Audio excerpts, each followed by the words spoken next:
I'm Elex Michaelson. This week, the issue is California's more than $200 billion budget and what it means for you. With us, Speaker of the Assembly Anthony Rendon, one of the key players in negotiations happening right now. Later, United States Secretary of Transportation Pete Buttigieg on infrastructure, vaccines, and Pride Month. Plus, journalist Edward Isaac Dovere is with us to talk about his juicy new book that explains what Democrats really say about each other behind each other's backs. The Issue Is starts right now. Broadcasting across California, California's only statewide political show. You're watching The Issue Is. And welcome to The Issue Is. I'm Elex Michaelson. Tuesday, June the 15th is when California will fully reopen. But it is also the deadline for California to formally pass a budget. The legislature recently passed a $267 billion budget, but they are engaged in final negotiations with Governor Newsom over the specifics. Helping to lead those negotiations is our guest this week.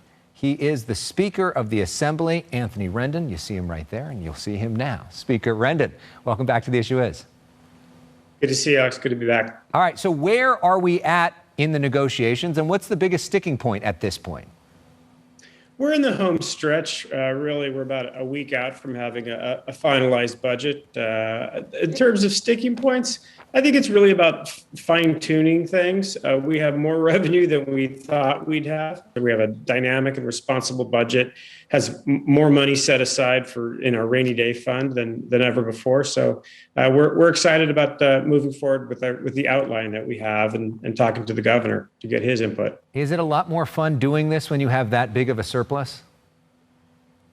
It's a lot more fun when you have more money to spend. Probably it sometimes takes a little bit more work, but yeah, I mean, we're looking at a situation as recently as September where we thought that we would be in the red this year. To have this surplus is incredible. It's fantastic. Well, let's talk about some of the issues. Homelessness, issue number one for so many people. You're proposing historic spending on homelessness. In the simplest terms, what is your plan to deal with this? Our plan is to make sure that local entities, whether it's city governments or counties, have the resources that they need to address issues in their own communities. They're the ones who know the problem areas and how to get people housed. So as you said, we're giving more money. We're spending more money on homelessness than we've ever spent. We also know we have a problem with housing scarcity.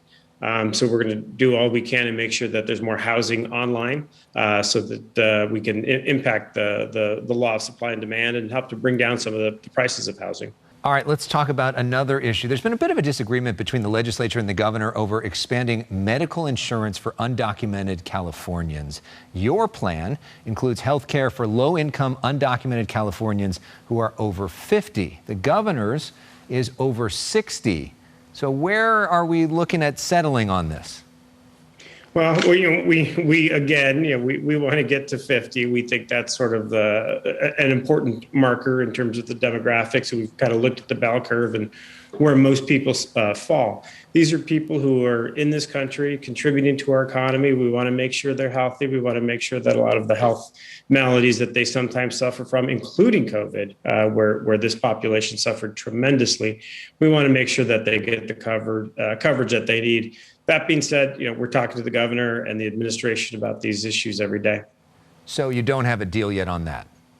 No, definitely don't have a deal on that yet, but we anticipate having one by the 15th. And for people that say, look, we have a hard enough time taking care of people that are citizens in this country, we shouldn't be spending money on this, what do you say to them? I'd say regardless of your feelings about the presence of these folks in this country, in this state, they're here. They're contributing to our economy. They're folks who are working at the restaurants you eat at the stores you purchase from. And we want them to be healthy. On last week's show, we talked with Caitlyn Jenner. It got more reaction than anything we've ever done on the show. I asked her about the size of the budget, which is what you do for a living. She said she didn't know what it was. And when I asked her about cutting taxes, here's what she said. Do you think that taxes on the rich should be lowered in California? I think it's an issue I haven't gotten strongly into exactly what we're going to have. So what do you make of her? Don't know her, and unfortunately, we were dealing with one of our deadlines last week, so I haven't caught the interview yet, Alex. I promise I will catch it. I'm interested in your reaction to having interviewed her. I don't know, Caitlyn Jenner. I think if somebody's going to run for governor of California and help to be part of the team that the governance team for the state, I think they ought to have well articulated ideas about policies like taxation. And I want to say a programming note next week on the issue is former San Diego Mayor Kevin Faulconer will be in studio to talk about his plan to run California. We have a lot of different perspectives on this show, and he will be sharing his view. But before we go, and before we let you go for this week, we want to play personal issues with you, Mr. Speaker. This is where we put 30 seconds on the clock. We ask rapid fire questions. And since we're fully reopening on Tuesday, this is a lot about your post-June 15th plan. So are you ready? I'm ready. Let's do it. All right, so let's put that 30 seconds up, and here we go. The thing you are most excited to do first? Eat Korean barbecue. Where? Anywhere in K-Town. Okay. Sports team you most want to see in person first? Oh, the Dodgers. We've talked about this for sure. Concert you most want to go to? There's a band I've been listening to. They're an LA band, Lord Huron. They're kind of a local hipster band. They're great live. I'd like to see them again. And a favorite book you read in quarantine? Oh, I read a lot. Probably DJ Waldy's book, Becoming Los Angeles. Fantastic read. Would you describe yourself as a local hipster? No, I'm too old to be a hipster. All right. Well, we appreciate you getting into that kind of music. In that spirit, and this is not hipster music, we end with Don Henley's Boys of Summer because people are excited to get outside, and it feels like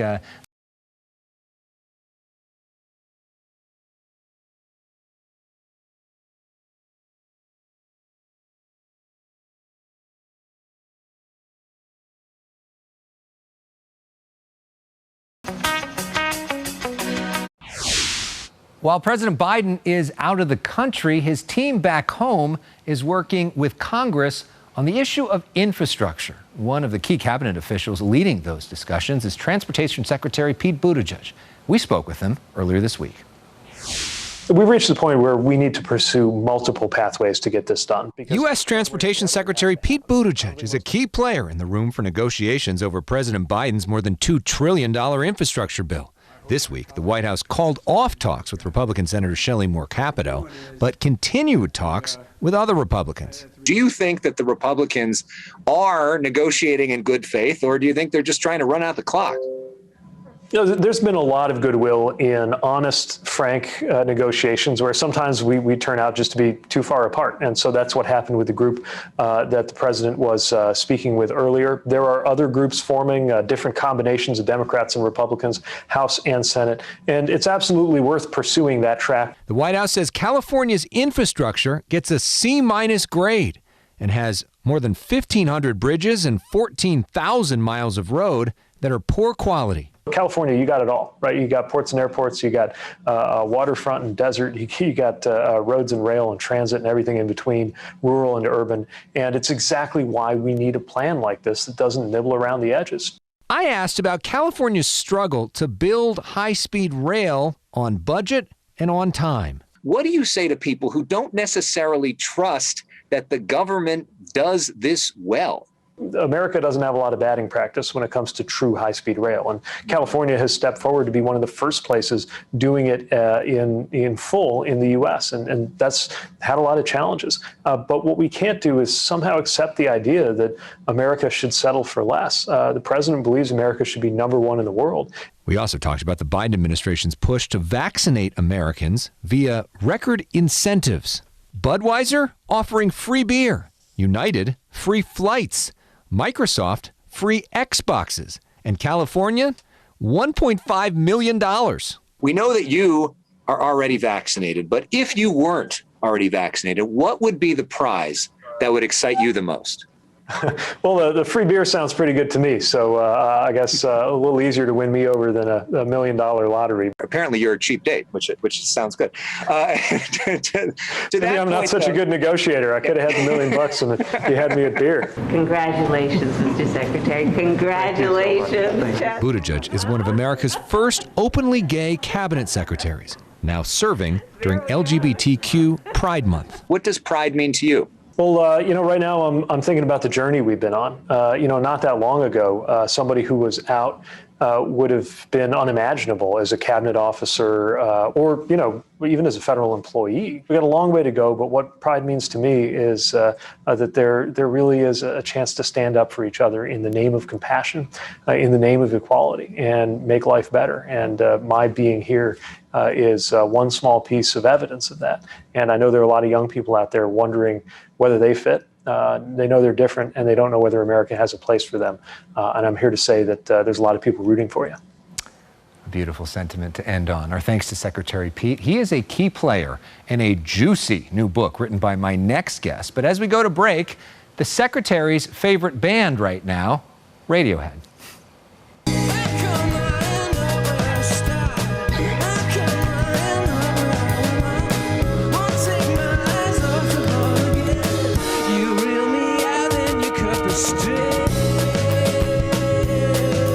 There was a little girl in California who was part of the second class to integrate her public schools, and she was bused to school every day. And that little girl was me. That was one of the most contentious moments of the entire 2020 campaign for the Democratic nomination. We're now getting an inside look at what really happened there behind the scenes, and a whole lot more in a blockbuster new book. Let's show it to you. It is called Battle for the Soul: Inside the Democrats' Campaigns to Defeat Trump. It is by Edward Isaac Dovere. It is one of the best-selling books in all of politics, and he joins us now. Welcome to The Issue Is for the very first time. Thanks. First time here, but not first time I've watched, so it's great to be here. Thank you very much. And for some background on him, by the way, he is a staff writer at The Atlantic and former senior White House correspondent at Politico, and one of the best plugged-in people in all of politics. And shameless plug, I read the book. I love the book. This is one of the best books on politics in terms of taking you in the room that I've read in a really long time. So if you're into this sort of thing, highly recommend it to our audience, whether you're a Democrat or a Republican.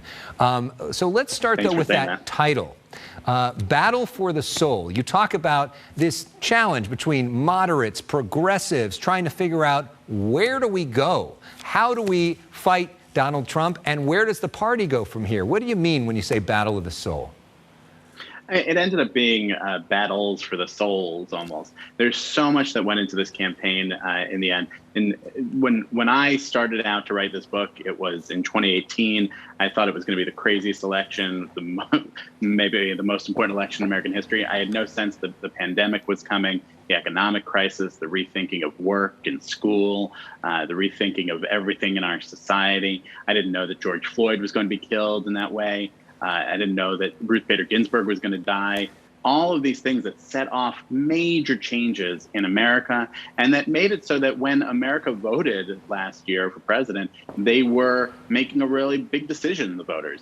But I would say one of the things that sets this book apart, it is not another Trump book. There are a lot of Trump books out there. This is covering things that you haven't seen elsewhere and haven't read about elsewhere. Well, and one of those things, or a lot of those things, involve former President Barack Obama. And one of the things that I didn't know was that his first choice for president was not Joe Biden, and it's not somebody a lot of people think of. And there's a scene in the book in the end of 2017 where he playing a game and he says to some of his aides, who do you want in your head, who do you want in your heart, and who do you think can win? And in his heart, he says Biden. But in his head, he says Bill McRaven, the commander of the Navy SEAL raid that killed bin Laden, which was he wasn't the only one thinking that. I had heard other people saying, hey, maybe that's the statesman choice to come out of the Trump years. That's what we need to do. But then when he got to the question of who could win, he said, I don't know. And he had some choice language that we see in the book that we have not seen publicly, some of the ways he described Donald Trump. Yeah, and look, as a reporter, as you know, if you can ever find an example of a politician cursing, it's great because you know that you're getting the unvarnished, raw feeling of what happened. So when he is watching, for example, news reports that Donald Trump is talking to foreign leaders without aides on the phone, has the Russian ambassador into the Oval Office without anybody else in there, the way that it comes at him at one point is that corrupt MFer, but he doesn't say MFer, he says the full word. I won't subject myself to the bleeping. And that's how frustrated he was by what was happening. We need an HBO version just to do this book justice, because there are a lot of people that curse throughout it. And speaking of that, there's a scene of Kamala Harris talking about her role as a prosecutor in California with some more choice language.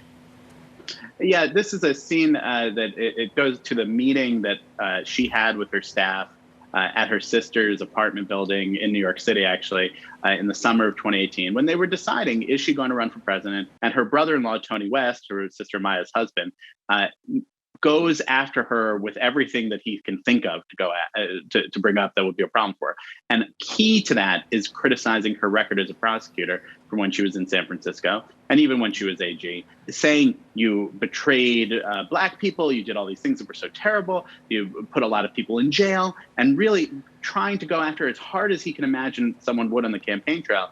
And Harris looked at it, and at that point, she responds, she sort of cocks her head like this, is the way it's been described to me, and she says, yeah, I locked some MFers up, but again, she uses the full word. When she says it, I don't think most people know this, she's actually very deliberate, and she'll correct people's pronunciation of that full word if they say it with the R's. She likes to end with the so the viewers can put together what I'm saying here.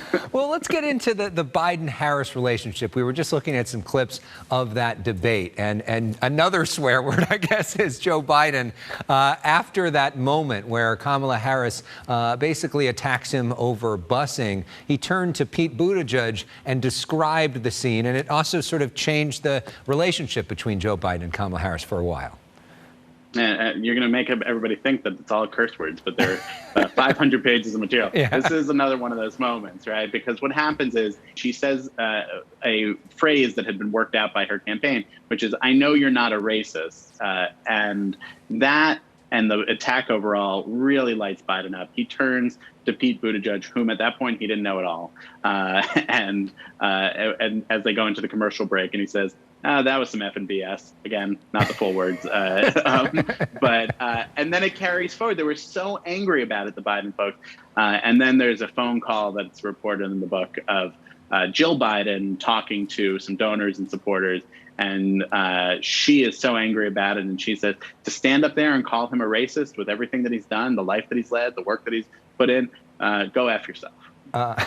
So are the two... But I should say they've worked it out. They've worked it out, clearly. She's now the vice president of the United States, and a pretty visible vice president of the United States. Up next, inside Joe Biden's first interview in the Oval Office as president. And it was with our guest, Isaac Dovere. We are back with the author of Battle for the Soul, an extraordinary book about democratic politics, Edward Isaac Dovere. You had a real exclusive, which is the first interview with Joe Biden in the Oval Office as president. What was that experience like, and where would you describe his mindset right now? Okay, so I should say he was in the Oval Office. It was the very beginning of February. So I was over the phone, and I don't want to misrepresent what happened because of the COVID restrictions still. I think what you see out of Biden now as president is a level of control of himself. There aren't a lot of moments where he's like blabbing and saying things, going off script, in part because his staff has kept him very much on the ball and not doing a lot of just freewheeling moments. And in part because there's a sense of confidence that is coming off of him that I could feel in that interview, and that other people that I've talked to have said to me they felt as well. This is a man who literally for longer than I've been alive has been thinking about running for president. He got to be president despite a lot of people doubting that he could. Right. And when we were talking at one point, he pointed to the painting of FDR that he had hanging over the fireplace in the Oval Office, that prime spot. That's the North Star that he's using now. It's not just small ball business that he's interested in. And I know as journalists, you're never supposed to make predictions, and people that have, usually get in trouble. But if you had to bet, would you bet that he runs again? It's a really hard thing to say. He says he's going to run. He would be 82 at that point. He would be the oldest president to run for re-election. He was already the oldest president to be elected. Talk to people close to him, and they say he is running, for sure. But, you know, a lot of things change, and who knows? Well, Lyndon Johnson was running for president in 1968 until he wasn't, right? That is a better political answer than most of the politicians give. So I like that you gave yourself a lot of wiggle room there. All right, we play games on this show. This one's kind of fun. Right. It's called the Name Game. It's going to get to the heart of the key players in the 2020 race. One word that comes to mind to describe each of them. All right? Let's start with Joe Biden. Deep feeling. That's sort of hyphenated. Kamala Harris. Determined. Bernie Sanders. Committed. Elizabeth Warren. That's a tough one. Cerebral. Pete Buttigieg. Analytic. Cory Booker. Emotional. Andrew Yang. Curious. And we'll see if mayor is going to be the word to describe him soon. Yes. Thank you so much for the perspective. We always like to play music on this show, so we are ending with some music from Bruce Springsteen, We Take Care of Our Own, which played many, many times on the campaign trail on 2020. It's tattooed on my brain. Even if it was virtual. So we're hearing that as we go to break. Congratulations on the book. Again, Battle for the Soul. Buy this. It's great. You're a fantastic writer, and we hope you'll come back and join us again sometime soon. Love to do it. Thank you. Thank you so much. I've heard the first 30 seconds of this song 1,000 times. Yeah. We take care of